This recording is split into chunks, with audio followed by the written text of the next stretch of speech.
algorithms of numbers. And we don't ask why is this person the way they are. How many people here are on thyroid medication? Why? Hypothyroidism. Hypothyroidism is not a diagnosis, an observation. 82% of my patients come into my office on thyroid medication, which they've been condemned to for life. They have no idea why. What the doctor does is they measure a TSH, or they measure it, oh, you're low, here's a pill for you. Or worse still, oh, take this medication, it's good for your weight loss. Yeah. Okay? Triggers your right. Again, those are people that do not understand that giving you that medication flatlines something that should be up and down. I spoke today about T3 being one of those anabolic hormones. It should go up and down. Now, Hashimoto's is an autoimmune disease primarily triggered by grain products. Part of the celiac disease concept. Everyone's heard of celiac disease. Well, if your immune system reacts to gluten, to the gluten-type product, there's actually 3 or 4 of them in grain products. For some people, you get a reaction to it. You get an autoimmune reaction to, there's 2 types, tissue peroxidase antibody and thyroglobulin antibody. And if your doctor's not checking those 2, they cannot diagnose. How do you know you're not iodine deficient? Sorry? You got to check them all. We check TSH, free T3, free T4, total T3, total T4, because T4 becomes T3. And if you're on medication, you need to know what those are. Because some of those antibodies block the conversion of 4T3. So if you're on Synthroid, what the hell's, that's a T4. What's your T3? And they only check TSH, which is, it's right, some of them do, but it's a feedback hormone. So again, that's such a simple niche berry. Her fault for correcting her Hashimoto's, that's why she's not here. Then, that's good. Okay. The first time they had to go to IVF, the second time, he was too lazy or he was too slow getting his vasectomy. Ken tells the story. He was supposed to do his vasectomy on the Monday. On the Sunday, he found out, oops, we're pregnant. You guys better. Oh, no, we're...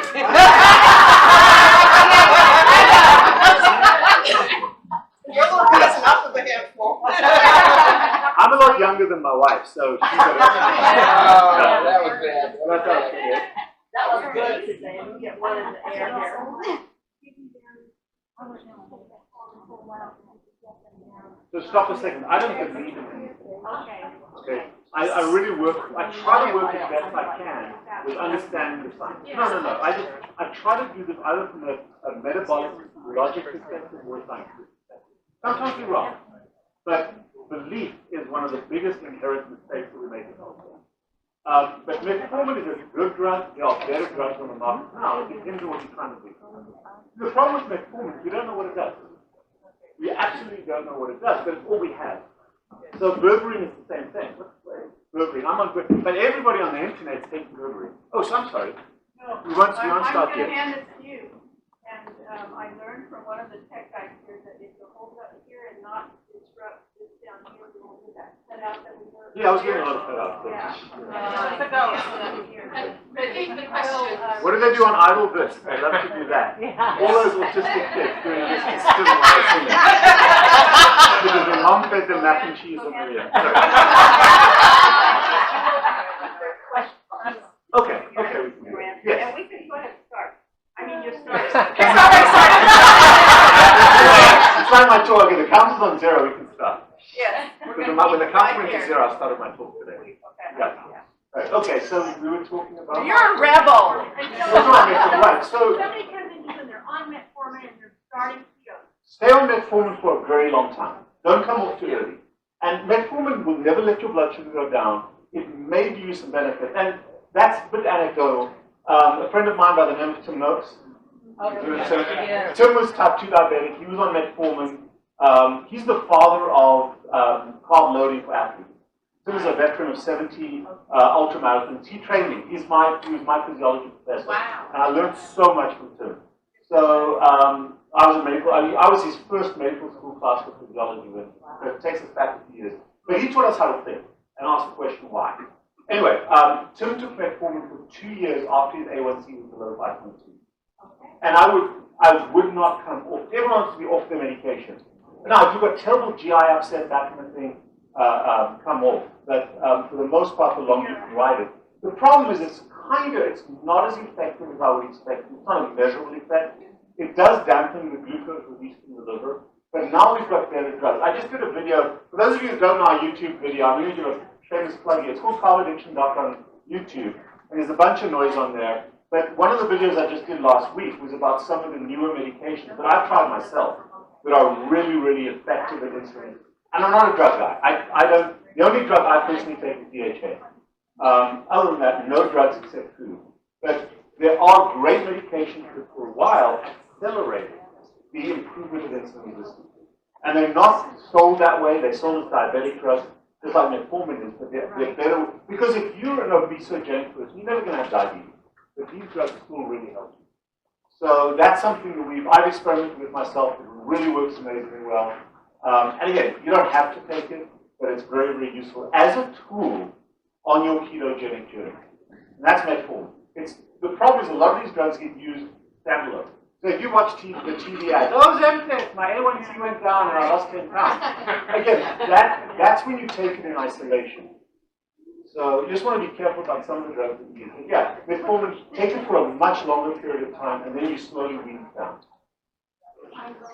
Yeah, it's not a question as much as a comment. Back in the 90s, I was part of a study in George Washington University Hospital out of Zambia, which for insulin resistance. And that's really the first time I realized I had insulin resistance and went through a lot of these tests and all that. It was later taken off the market. But, and I don't know whether I was in the pro group or the actual fruit group. But, so that just what you said just reminded me of that. So. Especially in the 90s, I was doing my PhD in the 90s, and we still believed very heavily that sugar was the answer to everything. And the problem was when I did those experiments, we realized the more sugar you gave something, the worse they did. This was in the liver, transplanted livers and things. And I worked in the group that was, the guy that was on my PhD committee was one of the father figures of the glycemic index. Dr. David Jenkins, 1981, wrote this sentinel paper. Toronto's got a huge history of diabetes. Insulin was discovered at the Banting Institute in Toronto. So it's got a huge imprint on nutrition and on diabetes. But 1990s, that's very, very early to be doing those experiments. So Yeah, it was about the late 90s. Yeah, but still, I mean, that's good that you were on that. They started to recognize that. But certainly in our world, it was quite the opposite. And I actually did not tell the truth in my PhD. I did not tell the truth in my PhD work because it contravened everything that we believed to be true. And that was really, in the 90s, the other thing that also happened in the 90s, for those of you that want to understand a little bit of the history of healthcare, in the 70s and 80s, we were very, very interested in the physiology of disease. The problem is that we had various theories about a bunch of different stuff. You had, was it Yatkin's theory, and then you had the lipid heart theory. So there's a lot of conflict. And they said, okay, the way to understand this is to do outcome studies. And in the late 90s, or in the mid-90s, we went heavily toward epidemiology. The problem is epidemiology talks about association. All the studies you read, all the outcome studies, they're associations. This thing is associated with this thing. But they're not, epidemiology does not typically relate to causal stuff. And the challenge there is that when you take something that's an association and you think of it as causal, now you transform the entire therapeutic. And that's kind of the evolution of diabetes management. It's been very, very much a victim of that. Yes? Interrupt. Did you have an actual presentation? No, I'm talking. Okay, so we are going to do a Q&A then. He's talking. We're going to raise hand. I'm going to bring you the mic. Yeah. Okay, and then we'll let him, teach us, and then we'll go to the next. Yeah, the way I do it will be three things. Either I know, if I don't know, I'll tell you I don't know, and sometimes I'm wrong. Just yell Deb, okay? So we'll talk about that. You've had your hand up at the back there. You got to just bring it out here, though. On what? Farxiga, the medication? Yeah, we tried, I think if I remember correctly, Farxiga is an SGLT2 inhibitor, which we take Jardians and that class of drugs, we take people off them right away, particularly if you're going to be ketogenic, because I've had 3 patients of mine go into the ICU in diabetic ketoacidosis. So we get rid of the DDE4 drugs are useful.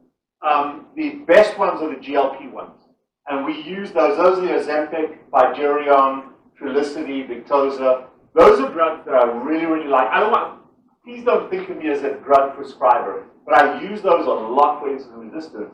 The Farxigas, if I'm correct, just look it up and see if it's an SGLT2. There's 99 medications on the ADA website for diabetes treatment, and yet they do not say that a carb-restricted or low-carb diet has any benefit. They say it might be of value. And that's because it's a pharma site. It is not a diabetes site. It's not because the way they make their money is from pharma. So I digress a lot, but the woman, African-American woman who corrected her own diabetes going ketogenic, what was her name? She lived in Washington, D.C. She became the first female black CEO of ADA. And she was not allowed to talk about how she got rid of her diabetes. It was just devastating. She eventually resigned because of it. So we're trapped in their cognitive dissonance. But just check. Farxiga, I think, is an SGLT2. You're on that, get off it, especially if you're ketogenic, because it causes what we call euglycemic decay. Your blood sugar can actually be fairly normal, but you can get in diabetic ketoacidosis. And the bloodstream does not like acid. It doesn't like a drop in pH. So that is a big concern. And it also doesn't work that effectively. There are better drugs to use. Is that one of the reasons why Dr. Westman reduces diabetic medicine? We can go on keto and ask again Yes. so they can say that. Yeah, so Dr. Westman is very much along the lines that I am, is that we really try to limit the range of medications that we use. Sorry. I'm sorry I'm touching your husband. That's okay. Checks in the mail. Is that better? Can you guys hear? Oh, there we go. Okay. I've never been accused of being quiet. So, yeah, we try to limit the medications because they've got to be effective and they've got to conform to what we're trying to do. We're not treating diabetes or insulin resistance. We're getting rid of it. And only in the last couple of months have the ADA begrudgingly acknowledged that sometimes if you lose weight, that's what they say, you can get your diabetes into remission. They do not talk about carbohydrates. So I'm very antagonistic to them. Eric and myself are on a similar page. I've become more aggressive because I've seen really good results with the medications. The other big thing about diabetes is make sure you have it. Make sure you have type 2, because most of the time, the doctors that tested you for it are guessing. They love the word pre-diabetes, and it's very, very common for me to see patients, especially if you are diabetic, you're struggling, and you're not doing well, and your sugars won't conform. Let's get the test done to determine what you actually have. So one of the things they very rarely do are the three, and Ken Berry's also a very big proponent of this, is to test the 3 antibodies that can cause something called LADA, which is latent autoimmune diabetes of adulthood. And we see that there's a 7 to 10 year honeymoon with that. So if you're struggling, at least let's make sure you're negative for that. And there's 3 antibodies, insulin autoantibody 1 and 2, and GAD65, that we should be testing. I test them routinely on my patients to make sure to take that off the table. Most of the time it's negative, but occasionally we're surprised by that. And you need to know that data. You need to know that information. Does that make sense? And unfortunately, the doctors are therapeutically oriented. They're not looking for diagnostics, so they often don't understand how to deal with these tests. Hang on a second. You had a question over there. Yes, sir. Dr. Cywes, I've lost a considerable amount of time, 10 months. I've got about 15 pounds to go. How do you know you got 15 pounds to go? That's that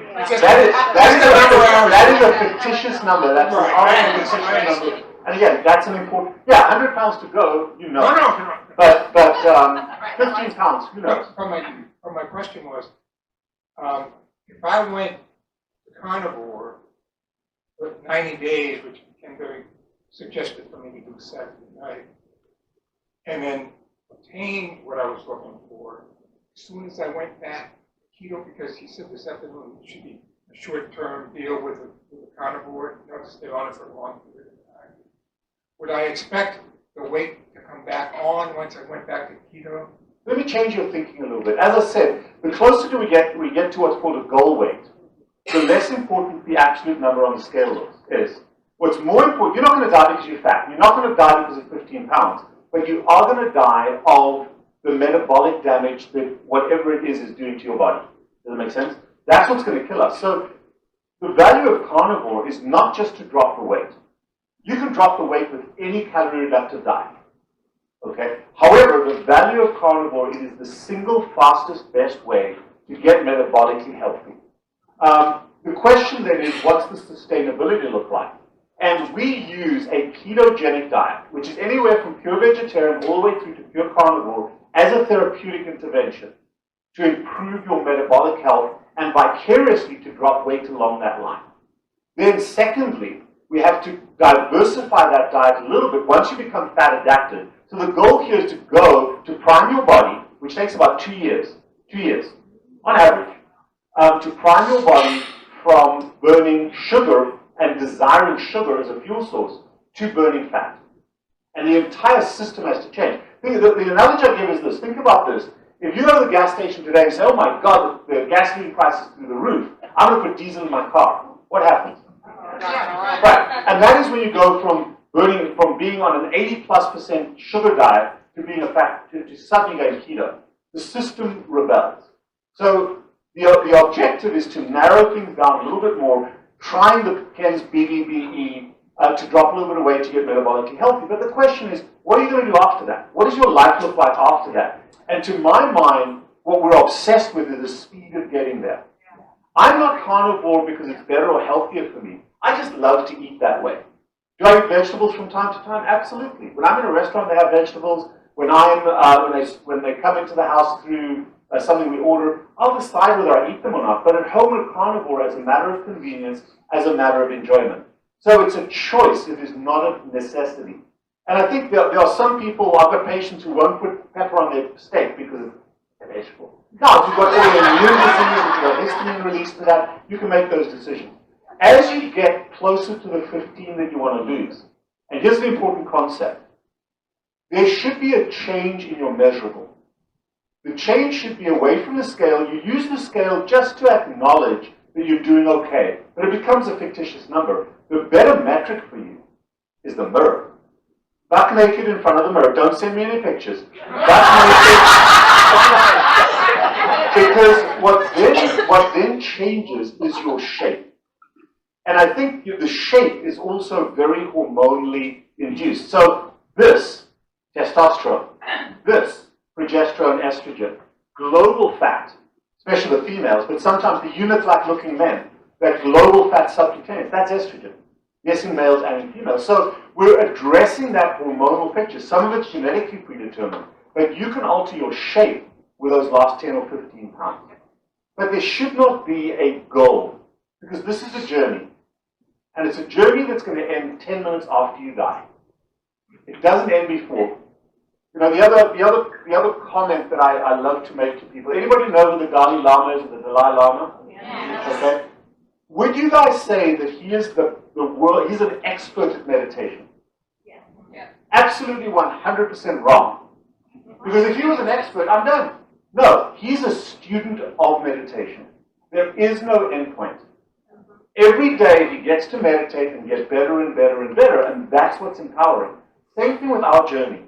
There is no endpoint. This is not a diet to lose 20 pounds. Every day we have the opportunity of getting better psychologically, from a self-care perspective, from a self-validation perspective, loving yourself a little bit more, learning to tolerate all the excrement in the world, and making yourself metabolically healthier. But there is no endpoint. This is a journey. This is a lifestyle. And I think if you adopt that, that's why I rail against diet.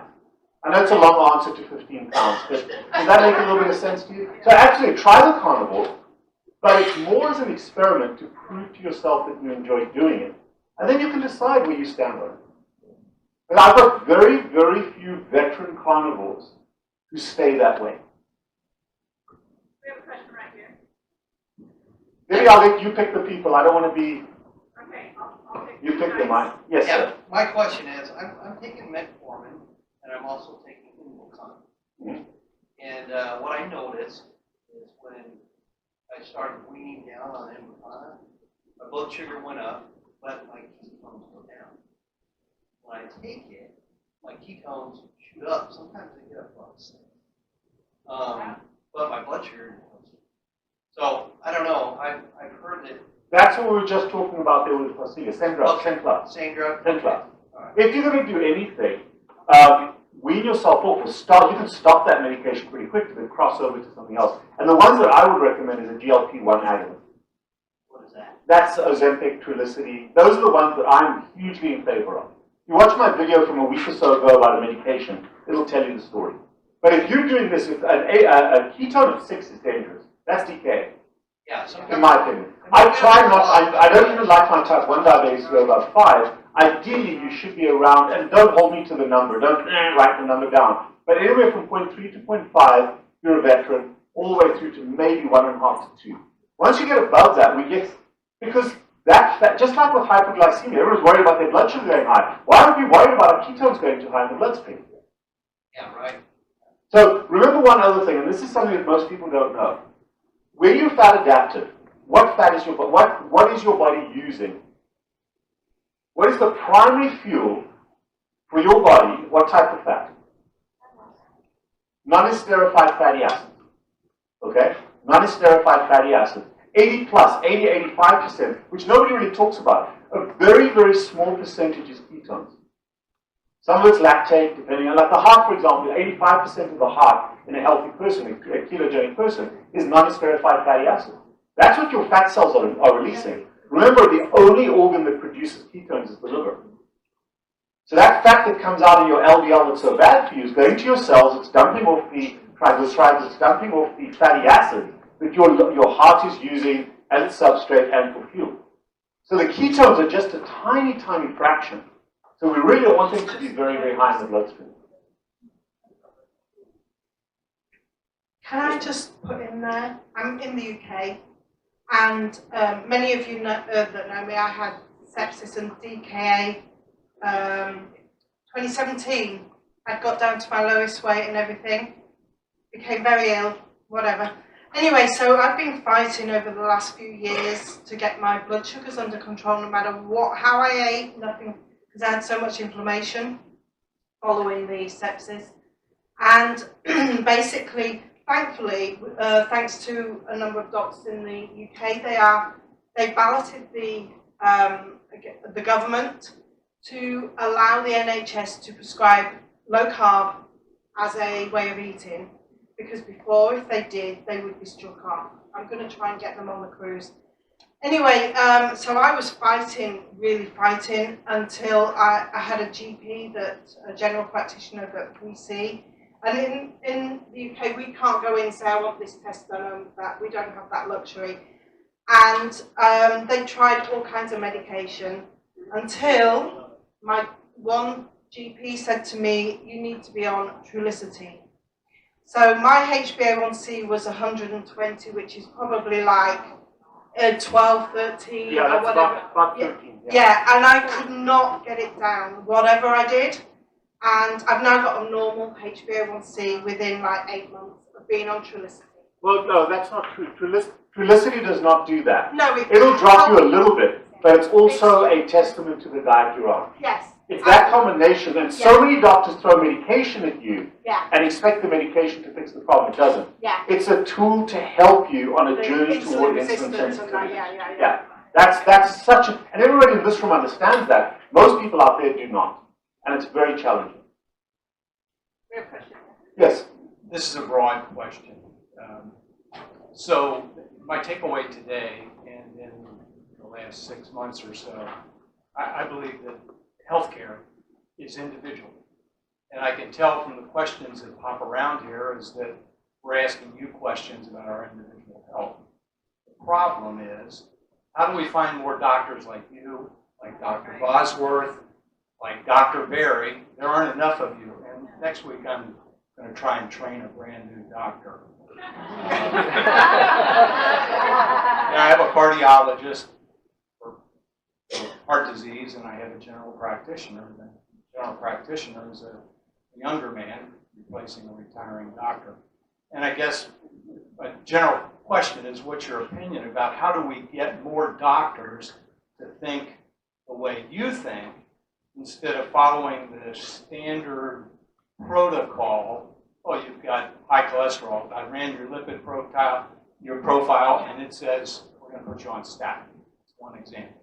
Or misdiagnosing diabetes, not correctly analyzing the individual with the right kinds of tests. And I hear you completely. First thing to tell you, don't go and tell Tom Brady how to throw a football. Okay? In other words, if you say to Tom Brady, hey, you want some hints on football? And he says, no, thanks, I've got it. Shut up. Because most of the time, the doctors consider themselves to be the experts. And if you walk in there, you might as well bump your head against this pillar. But you can ask them, what do you think of a ketogenic diet? And they'll give you the answer right away. And then you can start talking about yourself. Otherwise, if you need them to do your prostate exam, you need them to order your colonoscopy, you need them if you've got a cold or whatever it is, to prescribe Paxlovid. But other than that, most of the screening that those doctors do for metabolic health, they don't understand, and you're bumping your head against them. So the first answer is you can try but probe, and then don't go to them and tell them what they should know. It creates an animosity that they're not going to be on your side. So just be careful with that, okay? And if they give you a script for a statin, I tell everybody this, take the smile and take the script.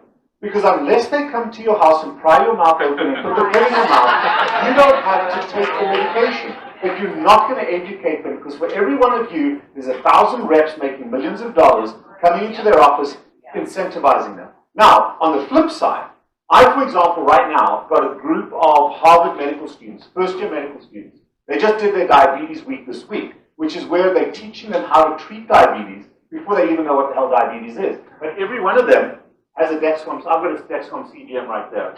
Every one of them is wearing a Dexcom CGM. And when they say, dude, you're telling me to do this, but when I do this, this is what happens to my blood sugar. That's how we're converted. Now, everybody in this room is going to be dead of old age before that cohort is up. But these are the leaders of industry. So if you're going to do any work, you can, yell and shout at the USDA, the US Dietary Guidelines Committee. But really the places to enhance this, talk to Dexcom. Give them the power, because they love the information we're giving them, because they're not seeing it from their routine endocrinologist. Empower those young doctors. Share that knowledge. So to my mind, this is not a problem we're going to fix tomorrow. We have to fix it individually, and it's tough to find folks like myself. That's why we've opened this up worldwide. And you know what, I'll, to a certain extent, bear the consequences if someone wants to come at me. And that's just my own ethical thing. I'm also old enough, and I've got a wife with a great job, so it doesn't matter. But the point is, I love what I do, and I'm ethically bound to do what I do, because I can't unsee what I've seen. And that's my challenge. So, I don't have a straightforward answer to you, but understand, be empathetic, stand in their shoes. And it's sometimes very, very, and most doctors now work for corporations who have metrics. I get a letter from CVS every day that I put someone on diabetic medication without, and I see a lot of new diabetics, without putting them on a statin.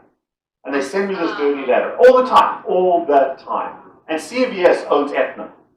If you really want to get screwed over, so we're not going to undo that.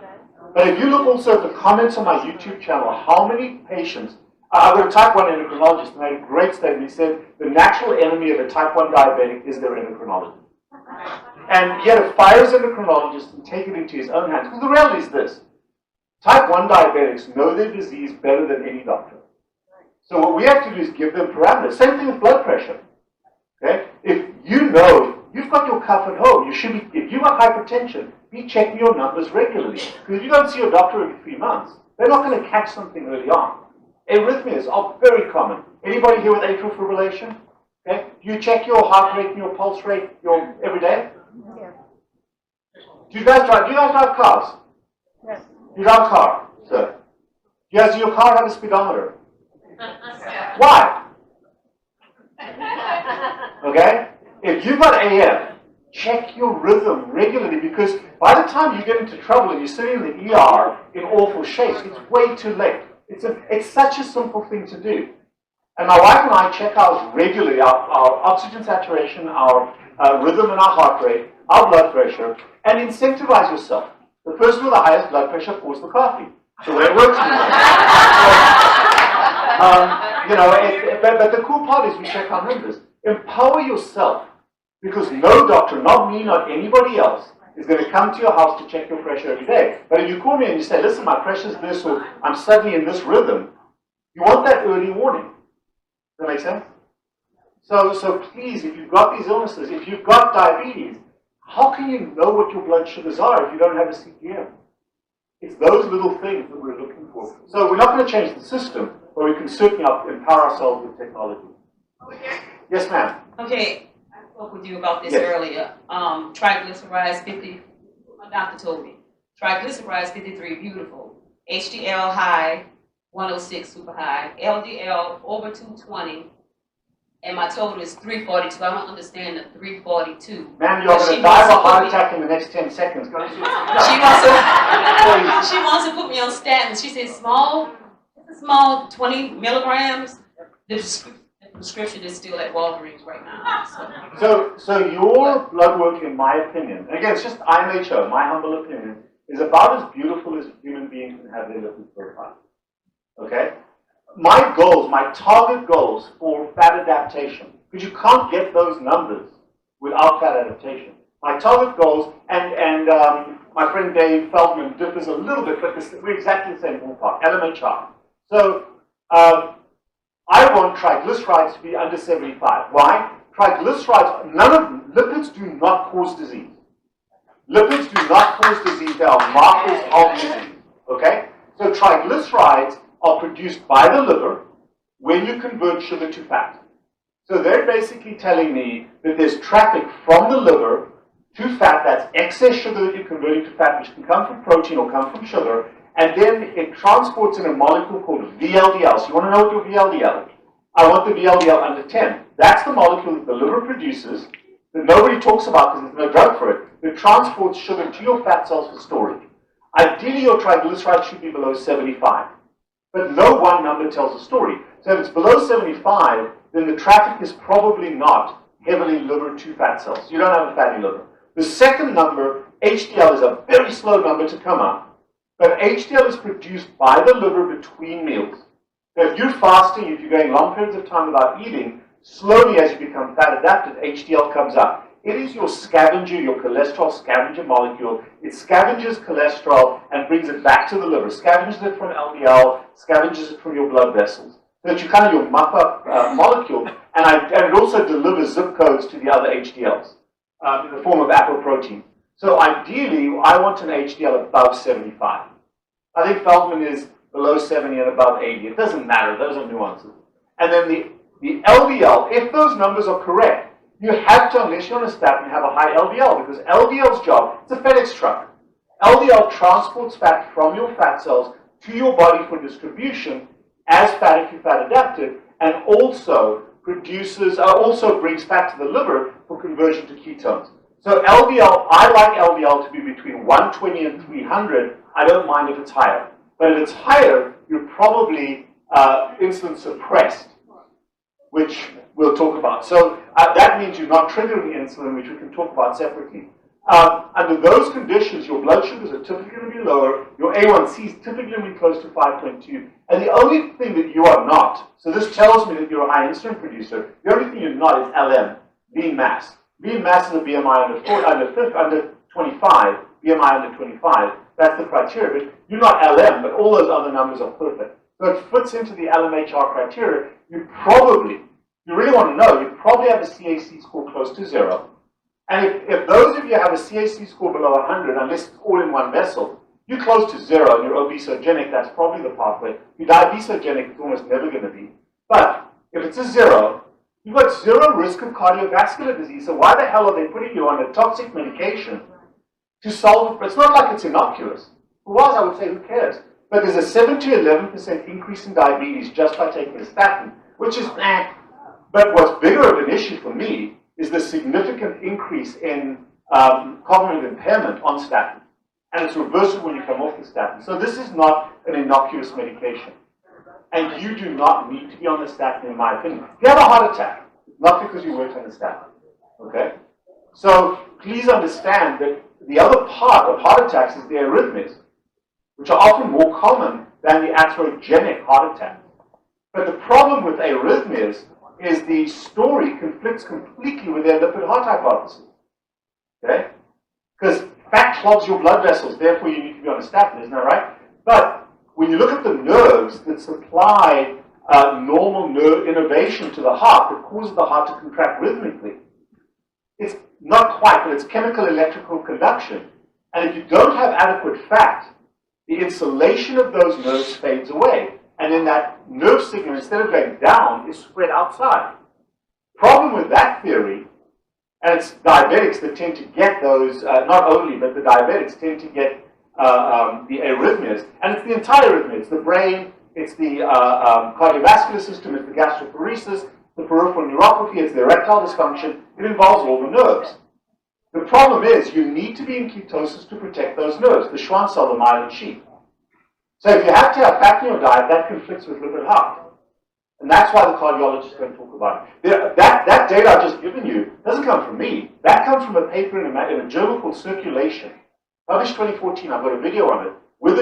But they ignore that because it's not convenient for them to talk about. One other thing about statins, just for completeness sake, David Diamond is excellent with statins. But Zoe Harcombe, he's excellent. Zoe Harcombe is another person I would urge all of you. She's a UK dietitian nutritionist who publishes something called the Monday Paper. And she is absolutely fabulous. She does a lot of work with fat and statins. She just recently published a UK-based meta-analysis. So this is where they took all the statin papers, they put them together, not her, somebody else, and they analyzed the data.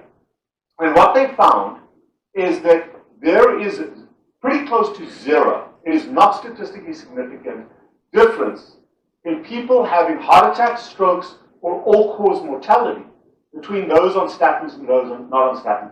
That's called absolute risk. The absolute risk is zero. Oh, hell. Oh, hell. What do we do with our statins? So what they did is they took this tiny little fraction of it. So let me just give you, I'm not 100% accurate, I'm talking about off the top of my head. Let's say you take 10,000 people and you put them on statins for 10 years. Okay? The number of people dying, heart attacks, strokes, other causes, was maybe, I think it was 1.3% on statins and 1.7% off statins. No difference. 0.3, and they compared it to 1.7. Now you've got a 33% difference. It's called relative risk. And that, when you go into your doctor's office, that's what they're quoting you. And they never talk about the side effects. And the side effects, if you've got anybody, I took a statin a little while ago, Lipitor, for 8 weeks. Why did I take Lipitor for 8 weeks? No. No, I was having a life insurance physical. I've got a little baby. I'm going to die before he's 20, 30. So I wanted life insurance for him. And with a cholesterol, my LDL is 240. So with that, it's like, no, dude, you're going to die in 10 minutes. So I took Lipitor, and it was awful. It was awful. So your choice. Over here.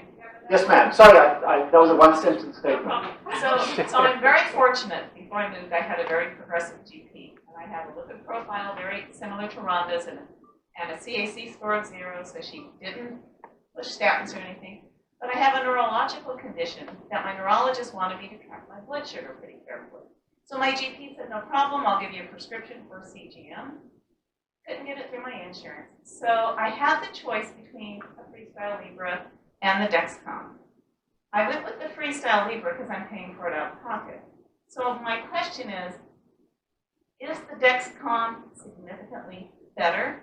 If we're going to be paying for it out of our pocket because we don't have insurance that is as progressive as my GP and is paying for it, is the Freestyle Libre as good as you can get, or should we really pay the extra money for the Dexcom? So if you're not diabetic, good question. If you're not diabetic, the Libre gives you really good data, gives you excellent data. I'm not certain, because I use this clinically in my practice all the time, I'm not certain, I think it was Maria that talked about them being very inaccurate, or it might have been somebody else. But I disagree with that a little bit, because the data is very accurate. At the fringes, at the very lows, it's a little bit inaccurate. But if you get a number you don't care about, Dexcom or anything else, do a blood sugar stick, do a finger stick. So, and you can compare, you can calibrate. The Dexcom is better. I like the Dexcom a lot. Now, one of the things we're doing, and please don't bombard me with this. Dexcom has a program called the Dexcom Pro, the Dexcom 6 Pro, which costs $54 a month. It costs me as a physician $54 a month. However, I have to carry it. And I do not have the capacity. You want an appointment with me right now, you book in February of next year. I don't have the ability to monitor or deal with that. That's a logistical and a practical thing with me. I used the Dexcom G6 for the Harvard study. So all those kids have got the Dexcom G6. So it gives very, very good data.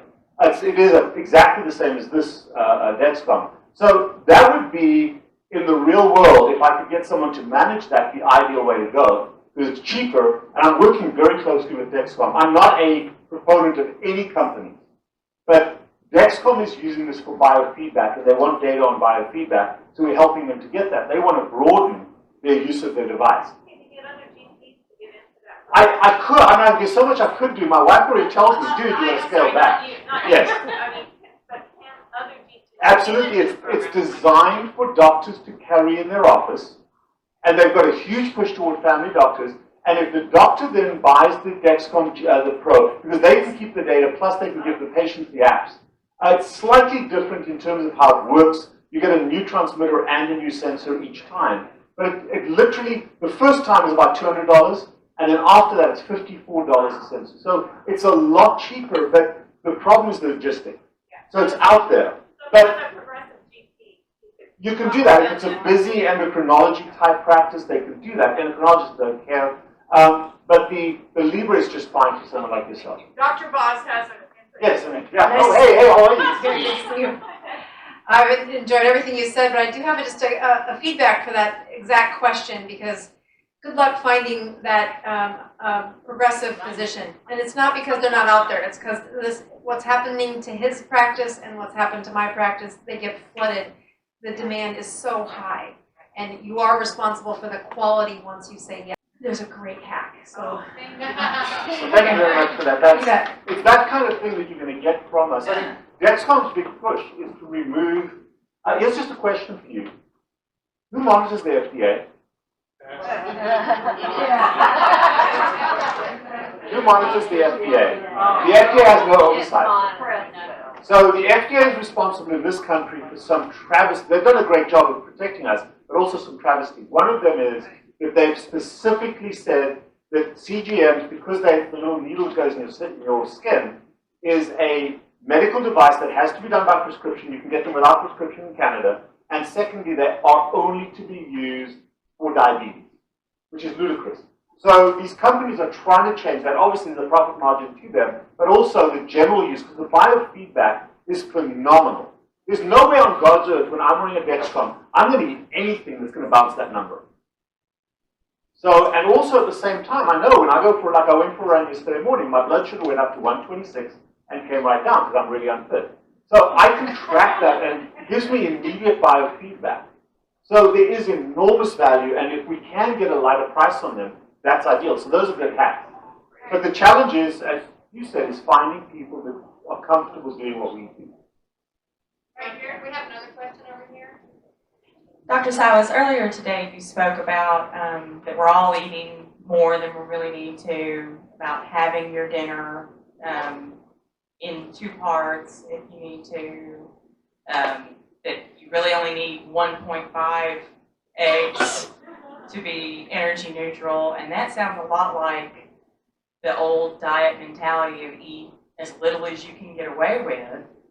And I just wonder, does that run into the risk of lowering your metabolic rate by chronically under-consuming food? Good question, but your metabolic rate is irrelevant. And this whole thing about calculating metabolic rate, your body does what it does based upon the purpose that it needs. So what we're trying to do is, obese people, and I'm one of them, is we're obsessed with eating. We're thinking about it all the time. We'll be driving down the road and we'll think that. We are thinking about eating and drinking all the time. Just like men think about sex all the time, we're all thinking about eating and drinking all the time. And it's that obsession that I was trying to convey earlier on. Our metabolic rate is governed by the type of substrate that we have available to us. Your metabolic rate burning fat is far, far, far more sensitive and far more fuel conservative than burning sugar. I'm going to do something that's blasphemous in my own book, but I'll tell you this. If you want to go back to the old historic calories, let's say you need 2,000 calories a day with insulin resistance burning sugar. Once you become fat adapted, to do the same amount of work, you probably only need 1,000 calories. So if you're eating 1,200 calories on some low carb, on some general caloric reduction diet, you're going to be losing 800 calories if you're in the standard American diet, just by cutting that down. If you're going to eat 1,200 as a fat adapted person, you're gaining weight.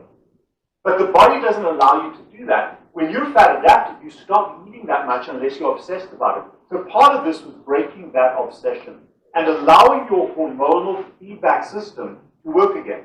We override that feedback system all the time.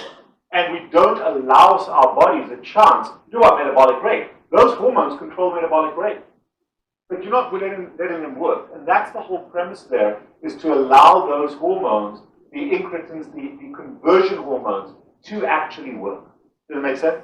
So, and this whole metabolic rate thing, who knows? What the body, you know what the body's really good at? And this is another little thing. All these people that talk about oxalates in our diet, then surely every vegan should have kidney stones.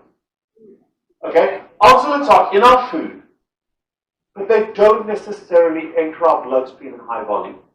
The oxalates, and here's an interesting concept, the Krebs cycle, with the tricarboxylic acid cycle, which is the one that converts ketones and glucose to energy, to ATP, goes through a series of steps. And one of those steps is called oxalic acid.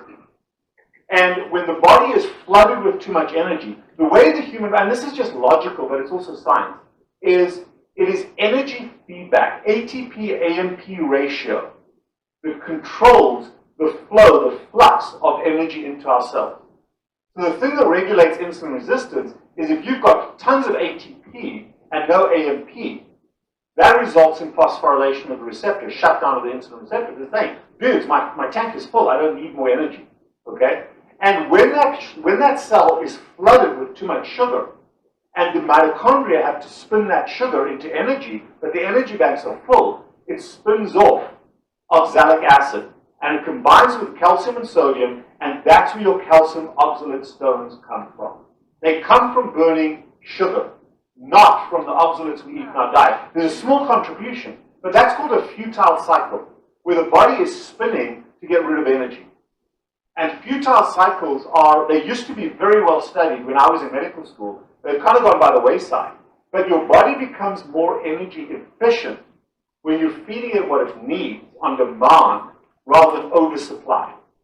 And so I know that's all very complex, the science is quite complex behind it, but that's something that a lot of people don't understand when they're looking at energy dynamics. That's why I said look at substrate, not energy.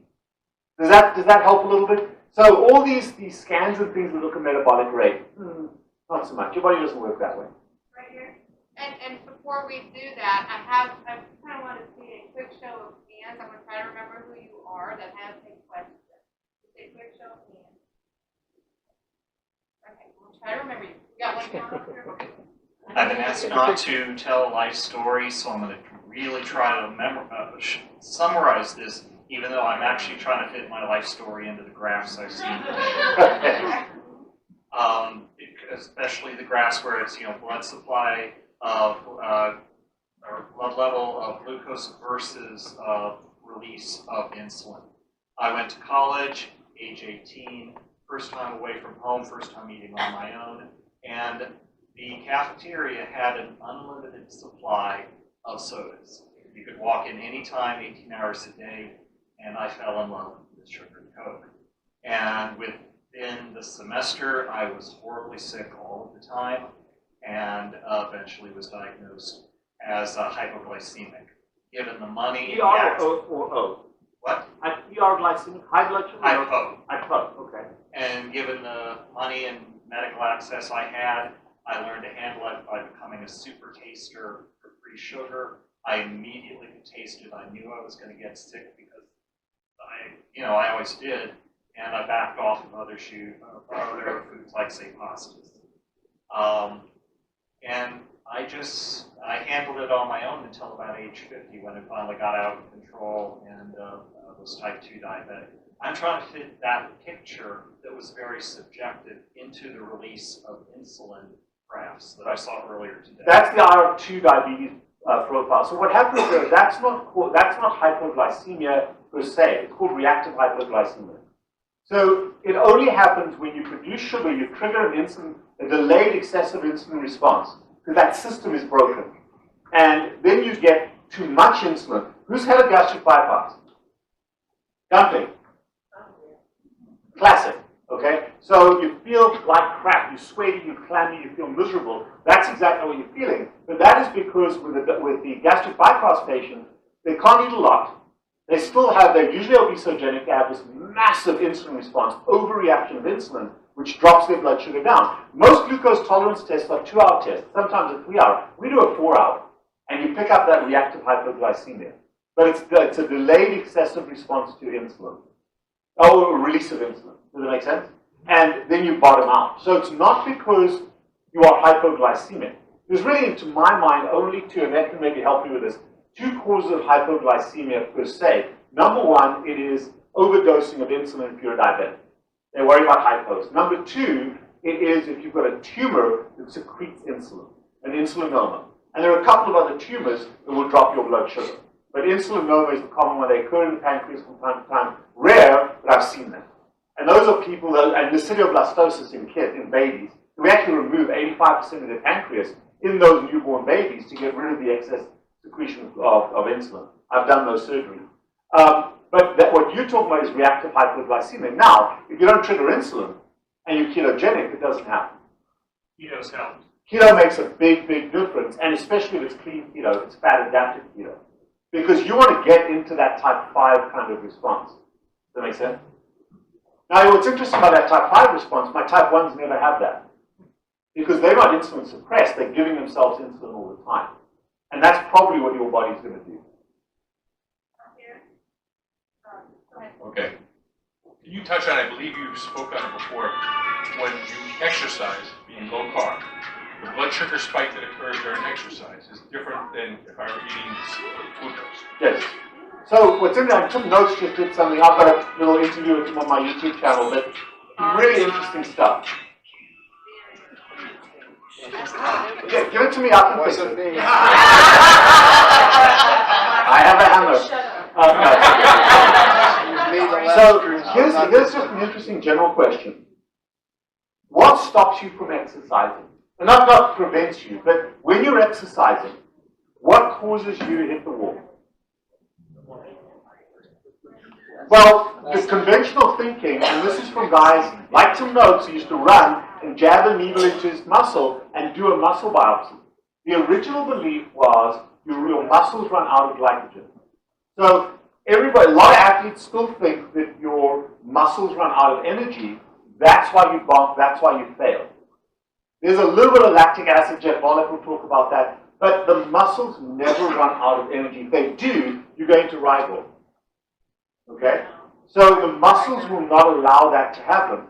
The thing that causes that to happen is the brain. So all you guys out there, I'm going to be a bit sexist over here. What do I say? I work out, and yeah, it honestly is all mental. The mental side is the key, but let me go through the process with you. If you're a guy in the audience, like me, when you drive your car, and you see that little ticker on the gas tank go down into the red zone, what do? Air conditioning off, window open, you slow down, you do everything you can do to conserve energy, because we're going to drive that car as far as we can on that empty line, okay? The girls are smarter, they typically fill up when they need to. But the point is the brain does exactly that. So when the brain senses a slight change, a tiny, in the metric system, tiny millimolar change, 0.2 millimolar change in available sugar, it starts to shut down all the systems. And the biggest consumer of energy when you're exercising, obviously, is your muscles. So the brain shuts that down. Now, if the brain is comfortable in ketosis, that doesn't happen quite as often. That happens much less. And also, you've got a much greater reserve of glucose from your liver to feed the brain, because it's not just the amount of your blood sugar, it's the flux. How much of that sugar is being used up? And if you're using ketones and fat, and you're fat adapted, you can go much, much longer, work much harder. I've noticed in my own self, whether I'm fit or unfit, I don't bump. I get to that point, you know when it is, okay? At that mile mark where you know, okay, I'm going to hit this wall, and it doesn't happen. And it's because you're in ketosis. So the benefit of ketosis in exercise, it doesn't, and everyone will argue about this. Tim Noakes has said this, and the Swedish studies have proven this, that Running in ketosis or running under glucose doesn't improve performance. It doesn't improve performance. It improves recovery, it improves endurance, but it doesn't improve performance. Because it's not your muscles that are running out of sugar. That's the training part. Does that make sense to you? But does it glycate? Like, in other words, with that spike of 150 when I'm exercising. Okay, so what happens is that's a cortisol push. So when I'm running, I did something called the Gate River Run, which is not a long thing, I'm not an athlete, it was 15 Ks. And I was very unfit, and I hit the 9-mile mark, which is just before the finish. And it's a big bridge that you have to go up. And my blood sugar, I wore a CGM, I was running fasted, I hit 173. But when I got in my car, I was back down to 76 15 minutes later. And that's a cortisol effect saying, hey, dude, you're on your last legs, here's your last surge. It is a preservationistic response. A lot of athletes will drop their blood sugar when they're running because they're using up that sugar. But what it does, you'll drift down a little bit, and then you get that surge, and you know you're not going to be able to go much longer after that surge. That's a cortisol response. And cortisol is your survival hormone. So cortisol and adrenaline, I'm going to use those two words interchangeably. I can't tell you exactly which one. Adrenaline is much more urgent. Cortisol is a little bit slower. But that response is your final surge to survive. And then after that, you shut down. So, and cortisol overrides both glucagon and insulin. That's the dawn effect that everybody talks about as well. That's a cortisol response. Does that help you a little bit there? Another one over here. Love. Yes. When we lose weight, particularly among those men, present company included, we still have the gut. Why and what can we do to get rid of it? Lost 70 pounds in one time. Testosterone in time. So what's interesting, Amy Berger and I have had this discussion, she talks a lot about it, is, oh, visceral fat is so bad. Visceral fat isn't bad. It doesn't matter where your body puts the fat. The question is, why is your body putting fat there? So the visceral fat accumulates under a particular hormonal condition that is also harmful for blood vessels, harmful for those nerves. So it's the biology, it's the hormonal milieu that causes us to do that. So your polycystic ovarian syndrome women who are high in testosterone will have a lot of visceral fat. Men also develop this fat, and until that hormonal correction happens, and remember, insulin controls, oh God, what's the name of the thing? Ben talked about it this morning. There's a hormone that controls, or an enzyme that controls the conversion of cholesterol to testosterone. Remember, all your steroid hormones start out as aromatase. So all your cholesterol, steroid hormones, vitamin D is a steroid hormone, testosterone, estrogen, progesterone, they are all the common precursor is cholesterol. Estrogen, for example, is 21 enzyme steps to produce estrogen. Insulin blocks that hormonal pathway. In women, it blocks the estrogen, progesterone, and causes testosterone to be increased. In men, it blocks the testosterone pathway. And that process, that hormonal recovery, takes several years to get better. Routinely in my blood work, for my men and my women, I check testosterone levels. And I look at the free testosterone, not the total testosterone. And we can actually track that. And I've seen testosterone double in the course of a year when people become fat adapted. So you want to track your testosterone level to see what happens with your belly fat. That is a hormonal deposition in that particular site that is associated with, not causal to, greater metabolic harm. Does that make sense? So it's going to take losing the weight, right? So the time and consistency along this, and it takes a long, long time. I use an average of 2 years of consistency before you start to see significant changes. Now you can accelerate that with something like surgery. Not that I'm advocating for that. I'm not advocating that. But you can accelerate it by being super strict in that regard, and that's what surgery forces you to do. So we see that in our surgical patients, we see the recovery very quicker. But I'm not advocating for that. But that is a hormonal problem, not a where you deposit fat and then where you give it up. And it takes time for that to correct it. By the way, giving yourself testosterone is not going to fix the problem. Thank you. Another one? Yes. My question is regarding to my blood work family. 2 weeks ago, my lipid panel is quite good. Triglyceride between 50 and below 70. What else? The HDL is 80. LDL is a little bit over 200. So I think my lipid panel is fine. But for my A1C and fasting insulin, I used to be last year. I do every in May or about that time. Last year, everything perfect. Fasting insulin is 5 and A1C is below 5. And this year, I got bumped up a lot. A1C become pre-diabetes 5.7 and fasting insulin become 9. But my diet, a year back, I and my husband begin to have focus on protein and some fat and minimum carb. Are you mostly carnivore? For me, I mix. I have I calculate how much protein I need per my ideal weight, which is about BMI is lower than its American, but it's in a good healthy range.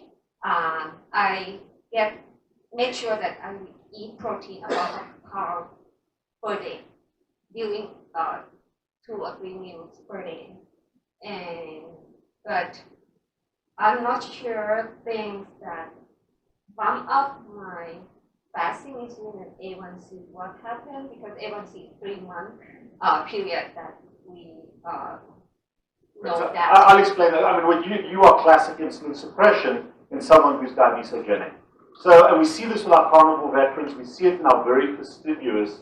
You're an authoritarian person. You're very rule following. You're very strict with your diet, which I love about you because we can tell so much about you. The problem is, which magician told you how much protein you need to eat? I do like a one gram per 1 pound. Means nothing to me. So the point is that you don't know how your body handles protein. No. If you're not eating carbohydrates, you have to have blood sugar. And even though when you're ketogenic, you don't need a huge amount of sugar, your blood sugar is flat, but it's not what the number is, it's the flux. How much is your body using out of your bloodstream on an hourly basis? So the things that I also want to know, is everyone focuses on lipids, and I want to know what your uric acid is. I want to know what your BUN is, your urea. I want to know what your creatinine is, because you're converting, when you eat protein, the first pressure, and it's not one way or the other, the first thing your body does with that protein is utilizes it to make enzymes, to make muscles, to make hormones, that kind of thing. But that is under the influence of insulin. If you're eating the way you are, you're probably not having a lot of insulin production. So your protein synthesis is probably lower than it should be. So as you don't produce insulin, your protein synthesis goes down, no matter how much you exercise. However, you're still eating a fixed amount of protein that some magician told you was the right amount. I have no idea. So they're very smart. But the point is that there is no place to store protein. So whatever you're not using under the influence of your anabolic hormone called insulin, and maybe human growth hormone, has to be converted to sugar by the liver. So the liver makes that sugar, sends it out to your bloodstream, and your cells say, dude, I'm busy burning fat, I don't need sugar. So your blood sugar rises up. Remember we talked about the systemic spillover as opposed to because your sugar is coming from your liver to your systemic circulation, not up your portal vein. You're not getting an insulin trigger. And by the time insulin gets triggered, it's a very, very slow rise, probably at max on a glucose tolerance test, under 30 units of insulin. So you're behaving like a type 1 diabetic. Now the liver is having to get that sugar back. And then it says, okay, well, the body didn't want the sugar.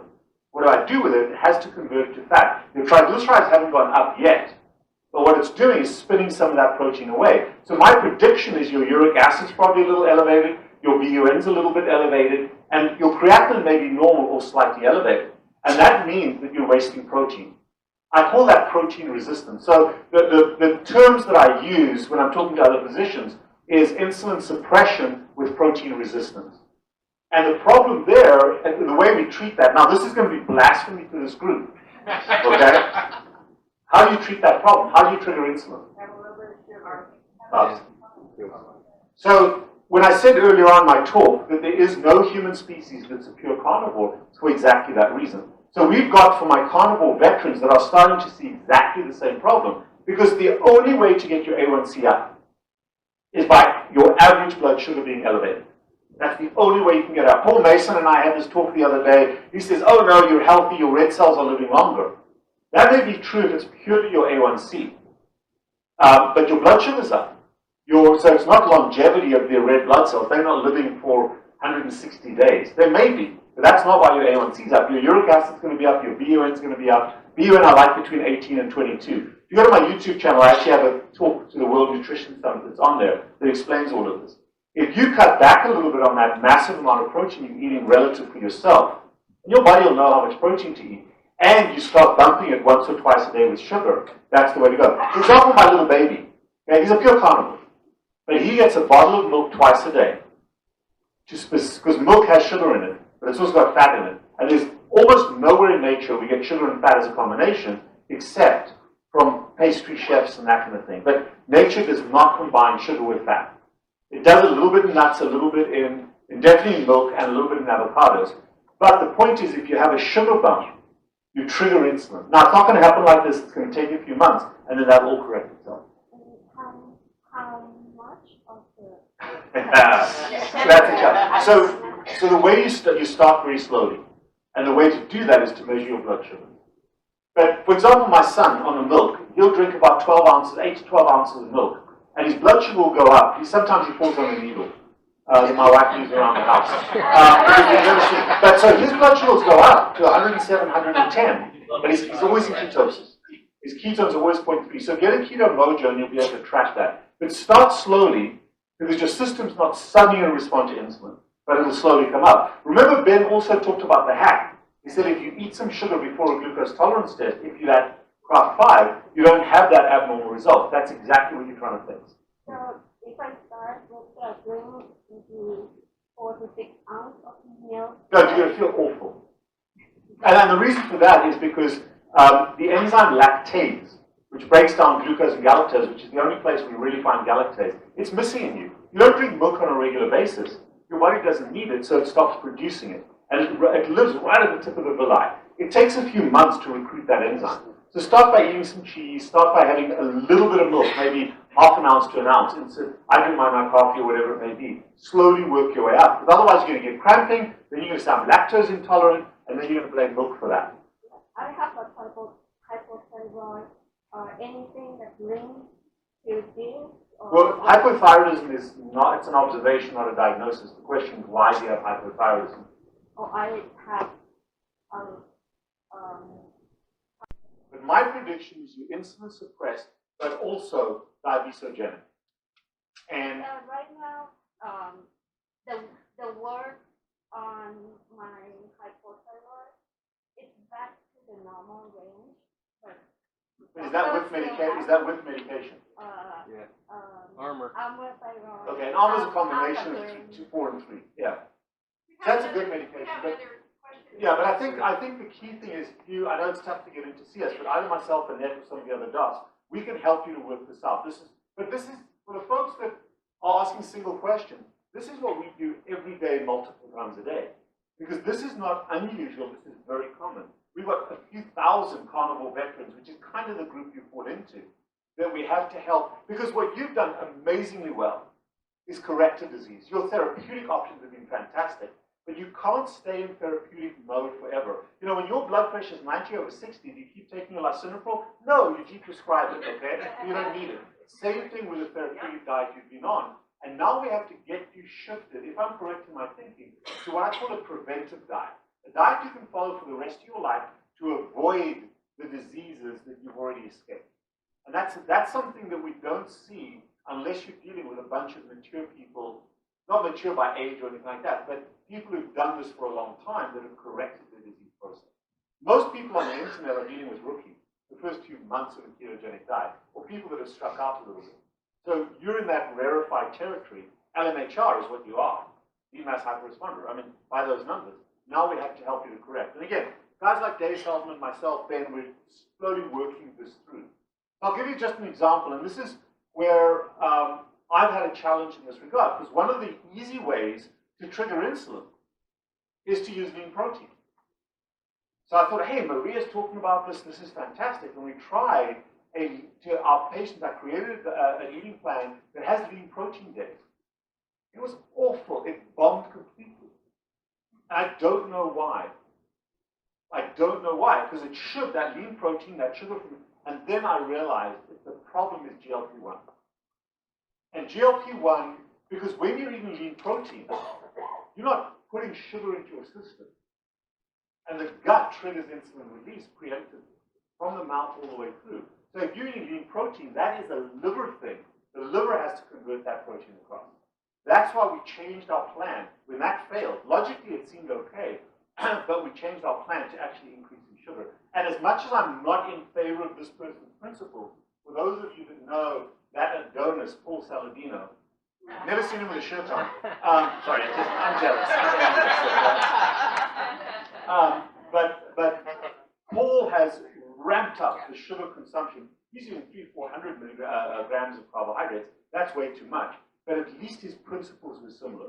We tried the PE ratio stuff. We tried Maria stuff. It didn't work for this cohort of patients. It may work. It definitely works to drop weight. Okay, lean protein is fantastic if you're stranded. You cut out dairy, you go lean protein. Miserable, but you can drop weight very, very quickly if you're stranded on a ketogenic diet. Great way to drop weight. But for your category, not a good idea. So again, you notice, guys, when we talk in this detail, there isn't just one framework that fits everybody. That's why you want to go and see somebody who treats you as an individual, doesn't say, oh, this is what I did, you should do the same. Because if you do what I do, you'll probably still be fat. Can I jump in right now? Yeah. You're just talking about me. Hi. So this one flew across from Italy to be with us. Yes. And she's been one of my patients for several years out there. Just fantastic story. And I'm just there in between. I'm a veteran, but I'm not yet insulin suppressed. So just on the threshold there. And I noticed that if I eat dairy, I just stall there and do not lose any more weight. So I'm just hearing right now about the failure of the lean protein thing. I was still on that. You didn't tell me. So she's one of my experiments. So that's the problem, and we will be talking about that afterwards. So what should I do right now not to become insulin suppressed? Well, I think, knowing just personally, I know that you've made some changes away from just the pure carnivore. So the beauty is, it's just so nice to deal with my international patients, because what they have available to themselves as food and what they're comfortable eating is just so vastly different to the narrow American palate. So lots of organ meats. Lots of organ meat, but also the fish, the sea. So it really is the way we're raised to eat that type of food is fantastic. And what a lot of my carnivore patients do is they self-correct.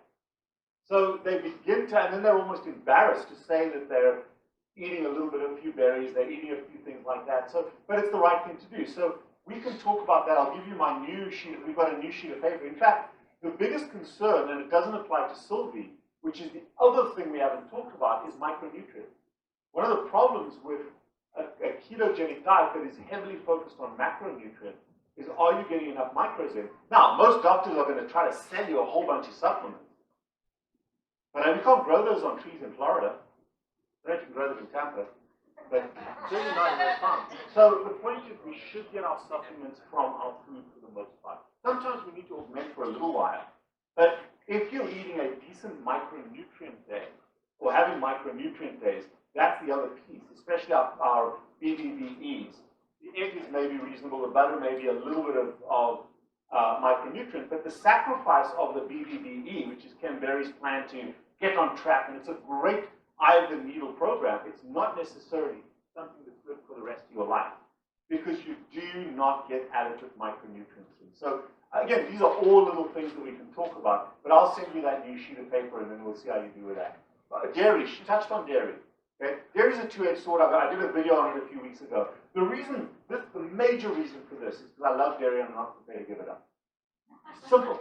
Okay? My health parameters are fine, but dairy is something, if you want to drop weight, cut the dairy out for a little while. Very, very simple. You'll drop weight pretty easily if you cut the weight out. If you cut the dairy out. Now, I love my dairy. I do it transiently from time to time. I've said this before. If I'll cut my cheese out when I have to take a crowbar to the bathroom, because dairy, cheese will constipate the hell out of you. But other than that, those are little sacrifices that we make, but my biology is fine. Let me just ask you this question while I'm talking about this. Steak. Ribeye steak. What is the largest component of a ribeye steak? Absolutely wrong. Absolutely 100% wrong. Okay? Think of yourself as a steak, because that's what we are. Some of us more ribeye looking, some of us more filet looking. But what is the dominant part of a steak? No. 71% is water. Water. So 71% of a raw steak is water. The next component is protein. About 21% is protein. That is only 7% of a steak, of a ribeye steak. 7% by weight is fat. And of that, only 2% is saturated fat.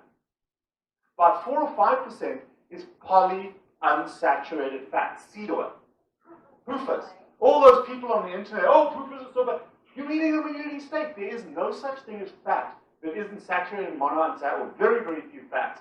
Don't combine all three. So when you're eating this big fat ribeye steak, you're only probably getting about 2 to 3% saturated fat. So when your doctors are saying saturated fat is so bad for you, yeah, that's why I eat steak. Not getting much in there, okay? But they won't. So again, it's just the dynamics and the optics. You've got to know what you're getting in. And so often we buy into these flapping gums on the internet that are just spewing nonsense on both sides. And that's why it's so important to understand the truth and the reality of what we're getting in. Yeah, another one over here. So can you talk to us a little bit about what it means to be a lean mass hyperresponder? So it's a broad question, but an LMHR is the endpoint of insulin sensitivity. It's the ideal place to be in the correction of insulin resistance. But if you continue to do it for a much, much longer period of time, eventually you become so fat adapted that your cells prefer and are able to utilize fat and ketones. They don't need sugar. And the issue then is that they're getting so much energy from fat, ketones and non-esterified fatty acids, that they don't mount an insulin response. Because remember, insulin is not necessary for the entry of sugar into all cells, but it is necessary for entry into the largest cells that most people have, which is your muscle cells. And that's where the greatest flux happens. Yes? So does that somehow affect your lipid panel? Absolutely it does, yes. So remember, here's another little interesting thing, and this is why the dynamics of this is so cool. Insulin controls cholesterol production, okay? So insulin controls cholesterol production. So when you have that spike of insulin twice a day, you're producing cholesterol. And in between meals, as I said before to somebody, HDL brings that cholesterol back, and you poop it out in your body, or your liver reprocesses it, okay? So that's how we control control cholesterol. However, when you're eating a carnivore diet or a fairly high-fat diet, there's a huge amount of cholesterol in the fat that we're eating. But remember, insulin produces cholesterol. But insulin also switches off the absorption of cholesterol from the gut. So if insulin is up, you're producing cholesterol in the liver, it actually blocks the absorption of cholesterol. It's an inverse relationship. So if you're not producing insulin, you're not producing a huge amount of cholesterol in your liver, but you're absorbing huge amounts. So LMHR is the absorption of cholesterol in the absence of adequate insulin. Now the brain makes its own cholesterol. 20% of the human body's cholesterol is in 5%, yeah, mine's about 4%, of our body weight, the brain, okay? And nerves need cholesterol. But in an LMHR person, most of that's absorbed. And it's because they're so deeply fat adapted. When you start eating a bit more cholesterol, a bit more sugar, you're bumping that insulin. Insulin blocks the absorption of cholesterol, and then your total cholesterol goes down. So here's an interesting thing. I have LMHRs, and we're just doing a research study now. I just took 100 sequential ones about 2 years ago. We're tracking them. And it just so happened, I was naive when I set up the study. 7 of them had average cholesterols around LDLs about 148, 150. Actually, the average was exactly 148. A1C is at 4.9 on average, better than most of my LMHRs. What problem did they have? That group, 7 patients. No, they had normal cholesterol. Well, it's not normal for me, 148. Low. HDL's through the roof, triglycerides in the toilet, blood sugar's normal, low normal, in the 80s, 70s to 80s. What disease did they have? They had type 1 diabetes. So they were injecting insulin. They were either on a pump or using a long-acting insulin, so they were able to control insulin, giving themselves insulin. So they weren't absorbing a huge amount of cholesterol, they were producing cholesterol twice a day, and they did not have, even though they ate exactly the same, these guys are fastidious about their diabetes. I mean, they are about their sugar management. And they form into the LMHR, except their cholesterol, the LDL number really, was not that high because of insulin. And that's when I looked at that cohort, I said, aha, that's where the sugar light went from. So this is the beauty about what I love to do in my practice. Any other questions? Yes, ma'am. It kind of segues into my question. When is a statin appropriate? If you own shares in the company. Okay,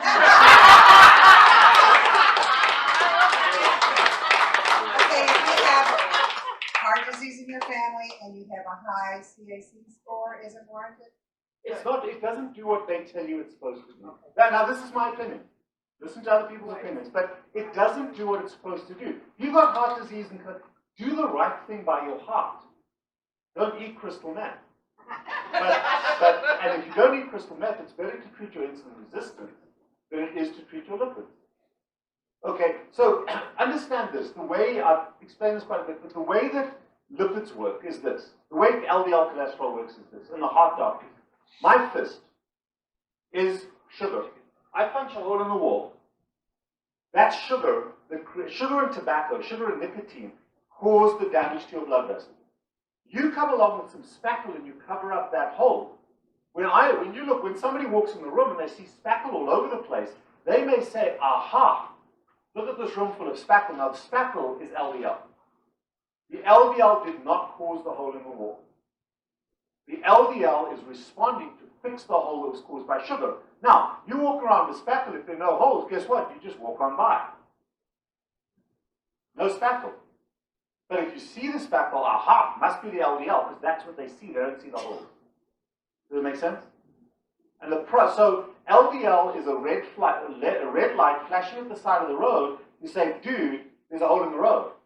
You take a stapler and you crush the red light, you've still got a hole in the road.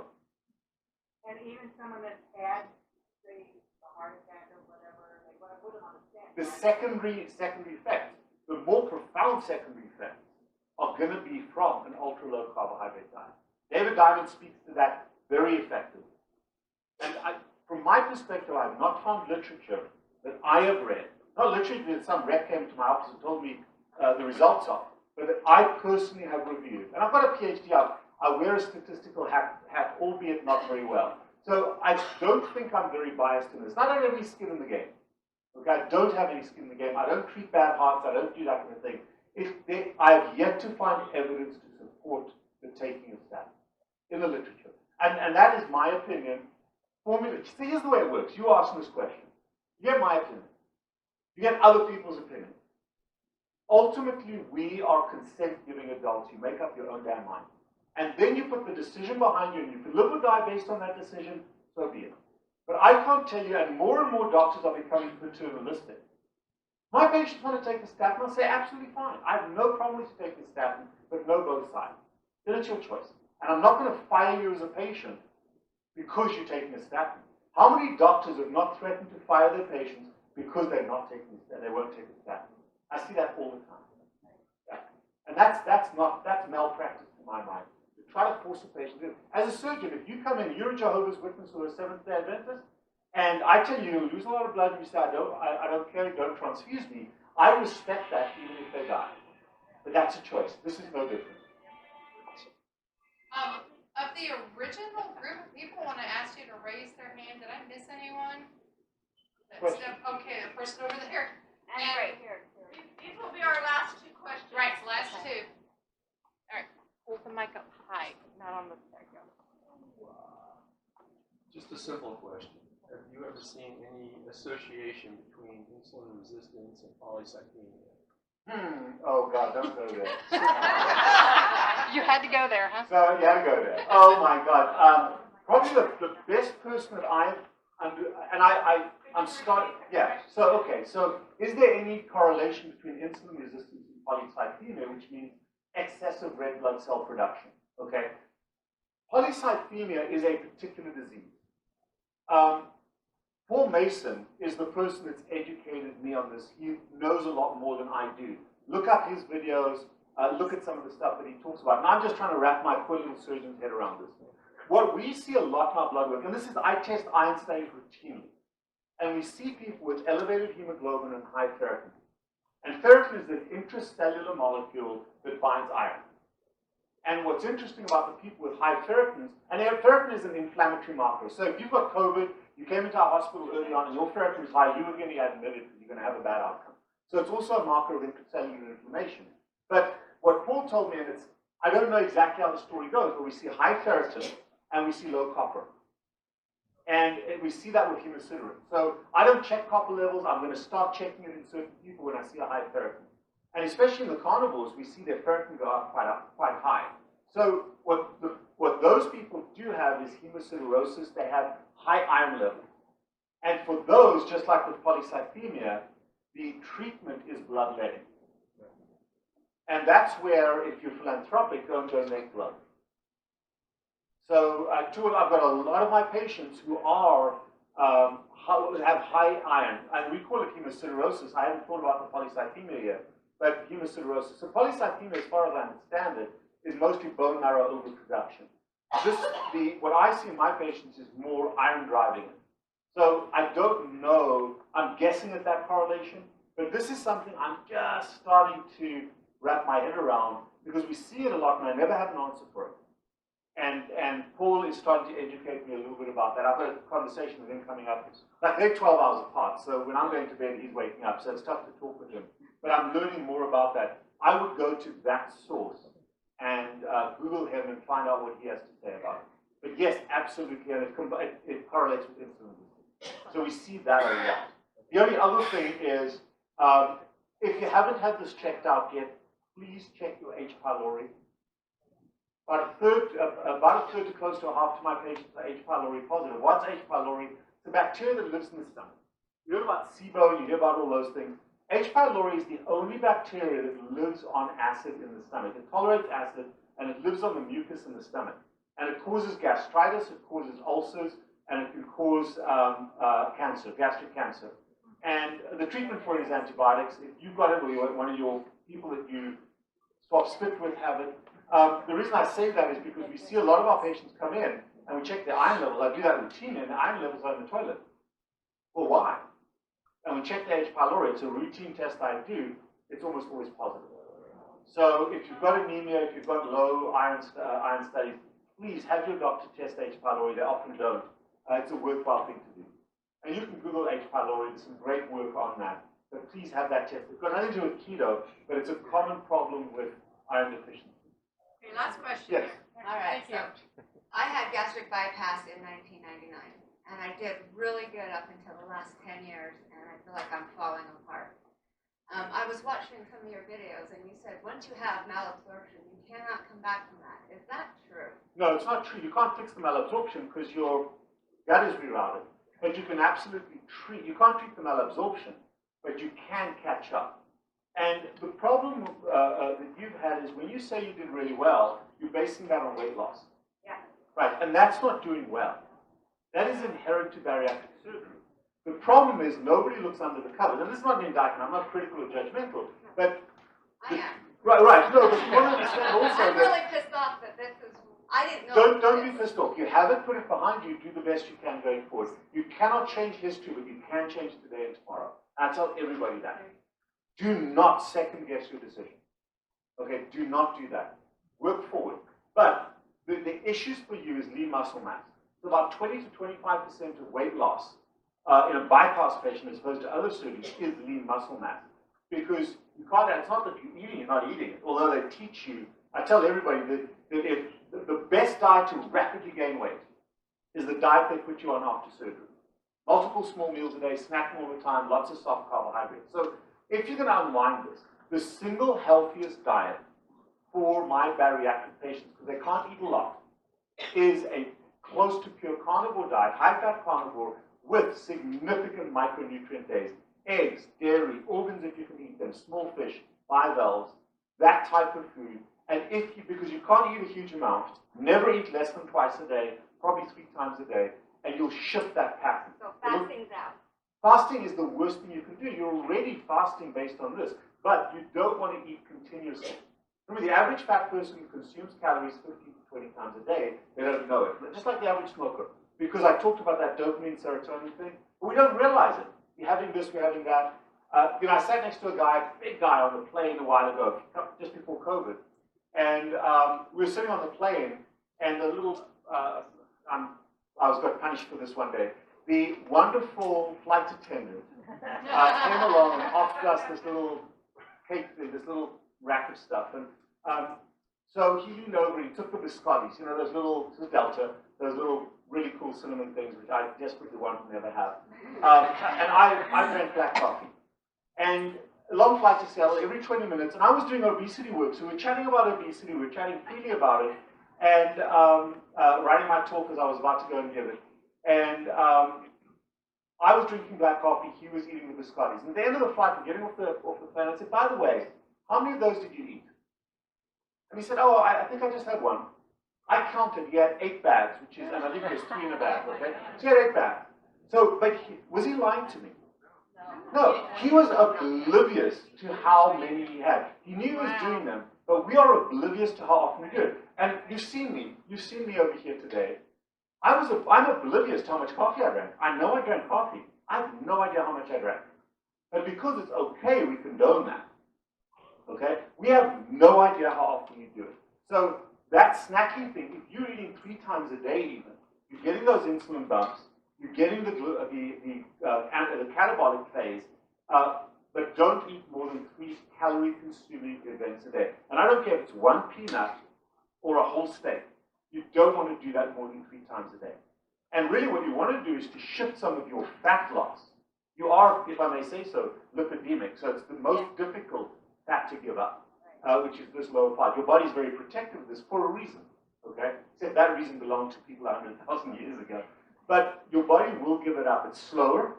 It'll happen. But what you want to do is preserve and build your muscle mass and then shed the excess fat you have on the outside. The only other thing I would tell you is if you can get into a physically active regimen, because your body is less likely to use your muscles if you're using them for other purposes. You know, if your most exercise you get is changing the Netflix channel, then your muscles become metabolically part of your energy pathway. And you want to preserve that by using them regularly.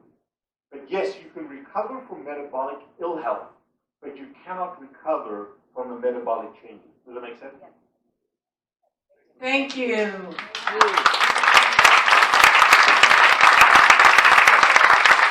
are so blessed and pleased to have him teaching us. Thank you so very, very much. We'll probably all be different next year. Okay. I think, remember, this is a revolving pathway. We're learning. I'm learning as we go. Sylvie said she was part of an experiment that failed. And we corrected that when we learned. And that's going to be, and I'll admit that all the time. Right. This is new territory. We haven't really been on this territory before, at least in our existence recently. So we're learning as we go. And all of you can be part of that. The feedback, the information we get from all of you is so wonderful. And I value that feedback, that relationship. I learn as much from these discussions as you guys do. That's why I love this so much. Amazing. Perfect. Tomorrow morning,